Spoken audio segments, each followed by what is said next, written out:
اعوذ باللہ من الشیطان الرجیم بسم اللہ الرحمن الرحیم السلام علیکم ورحمۃ اللہ وبرکاتہ۔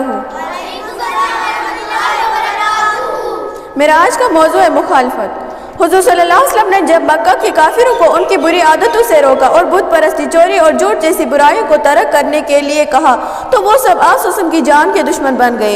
حضور صلی اللہ علیہ وسلم کے چاچا جناب ابو طالب مکہ میں بالاثر شخص تھے، ان کی وجہ سے لوگ کو حضور صلی اللہ علیہ وسلم پر ہاتھ ڈالنے کی ہمت نہ پڑتی تھی، لیکن کئی بدبخت لوگ موقع کی طاق میں رہتے اور جہاں موقع پاتے حضور صلی اللہ علیہ وسلم کو سخت تکلیف پہنچاتے تھے۔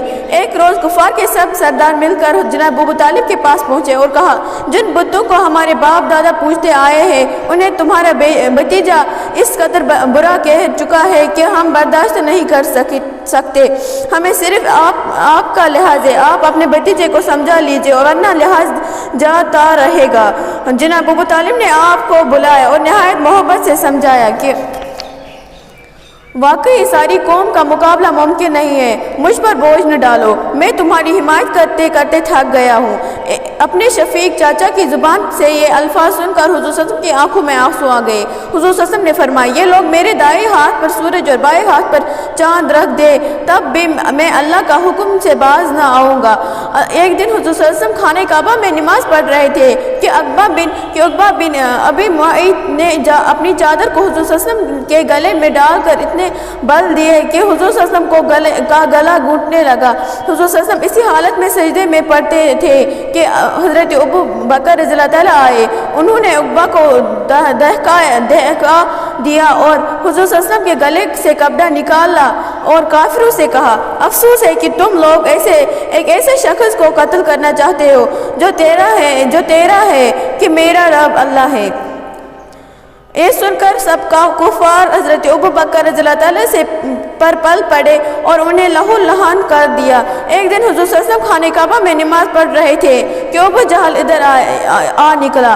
عقبہ بن ابی معیط نے اور کئی دوسرے کفار مکہ اس کے ہمراہ تھے۔ ابو جہل نے عقبہ سے کہا کہ فلاں جگہ اونٹ کی ایک اجری پڑی ہے، اسے اٹھا لاؤ اور محمد صلی اللہ علیہ وسلم کے اوپر رکھ دو۔ وہ بدبخت گیا اور اجری لا کر حضور صلی اللہ علیہ وسلم کی گردن پر رکھ دیے۔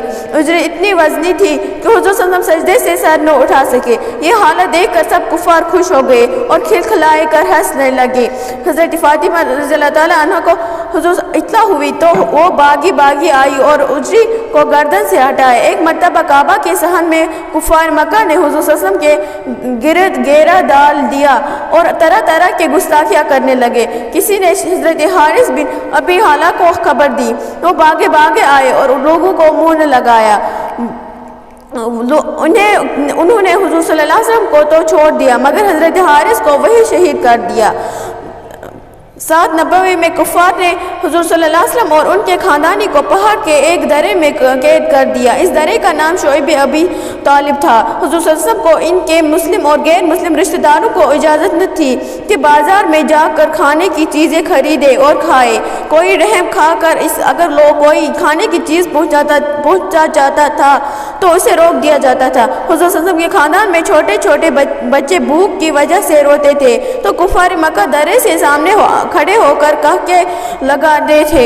غرض 3 سال مسلسل بڑی تکلیف سے گزرے، درختوں کے پتے کھا کر گزارا کیا۔ ایک دفعہ ان میں کسی کے سوکھے چمٹے کا ایک ٹکڑا ادھو کر پکایا اور بھوک کی شدت مٹانے کے لیے اسے نگل گئے۔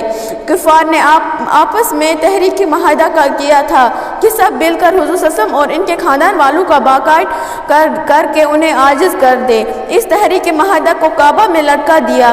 اللہ کی قدرت 3 سال میں دیمک اس تحریک کو چاٹ گئی جس سے معاہدہ ختم ہو گئی اور آپ رہا ہوئے۔ ایک مرتبہ آپ صلی اللہ علیہ وسلم قبیلے طائف کے لوگوں کو اسلام کی دعوت دینے گئے، انہیں بہت سمجھائے لیکن انہوں نے آپ صلی اللہ علیہ وسلم سے اچھا سلوک نہ کیا۔ شہر کے سب لڑکوں اور اوباش لوگوں نے حضور صلی اللہ علیہ وسلم کے پیچھے لگا دیا۔ حضور صلی اللہ علیہ وسلم جدت جاتے بدماش اور ارباش لوگوں کا گروا گالیاں بکتا اور پھر کنکر مارتا ہوا پیچھے جاتا۔ حضرت زید بن حارثہ آپ صلی اللہ علیہ وسلم کے ہمراہ تھے، وہ آپ صلی اللہ علیہ وسلم کی حفاظت کر رہے تھے۔ آخر پتھروں کے اور کنکروں کی بوجھال میں حضور صلی اللہ علیہ وسلم اور زید بن حارثہ دونوں زخمی ہو گئے۔ راستے میں جو کوئی اس منظر کو دیکھتا وہ بھی اوباش اور لوگوں کے ساتھی بن جاتا تھا اور پتھر مارنے میں شریک ہو جاتا تھا۔ حضور صلی اللہ علیہ وسلم طائف سے باہر نکل آئے لیکن انہیں لوگوں سے پیچھے نہ چھوڑا اور شہر سے 3 میل باہر تک حضور صلی اللہ علیہ وسلم کے پیچھے آئے۔ حضور صلی اللہ علیہ وسلم کا پاک جسم پتھر کی بارش سے لہو لہان ہو گیا تھا اور پنڈلوں سے اس قدر خون بہا کہ جوتیاں بھر گئی۔ آخر حضور صلی اللہ علیہ وسلم نے انگوروں کے اس باغ میں پناہ لی اور عباس لوگوں بکتے جھکتے واپس چلے گئے۔ باقی وسلم